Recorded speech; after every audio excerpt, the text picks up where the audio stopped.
All right, Agile key number 3. Iterate where the interest is. Yeah. Don't mandate Agile. See, this happens all the time. We're working with organizations, they're mandated Agile, and it's not working out very well.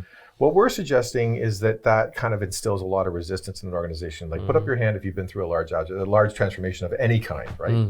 And the problem with that is that when you invoke this concept of mandating Agile, a lot of people start to form a lot of resistance and challenge of, well, what does this mean to me? And can I just not do my day that I did yesterday? What we found is that whenever you introduce the concepts of Agile to a group, there's always this portion that's really excited about it. And instead of trying to force the idea of Agile to everybody and get everybody on the bus, why don't you work the people that already want to be on the bus? Yeah. Because when you start to work with them and you start to increment and iterate and invite those to participate with the Agile space, and you experiment and adapt and learn to explore with them, when they start to increase their ability to be productive with speed or be a more adaptive, or they're even happier employees, it starts to evoke a lot of interest amongst those that decided to either sit back or even resist the kind of change. And the organization then starts to evolve very gradually, and I think with growth.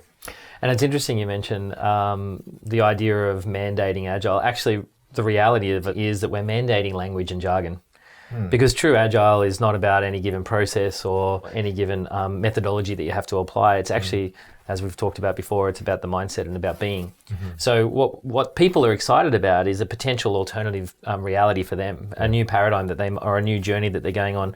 They've got an open mindset already, and they're interested in learning something new and trying a different approach because they know the old approach is boring or it hasn't achieved the results they all desperately want to achieve. Right. So when we say mandating Agile, what we're actually doing is we're putting a lot of constraints in their way. At first they get excited, but over time they get really depressed about it, really, because they're just seeing that this isn't what the promised land was. Yeah. This isn't the silver bullet I thought it was going to be, and it's also it seems to be forced on me instead of allowing me to learn into it and adapt as we go. I guess summarizing that though, as you say, mandating Agile is not Agile.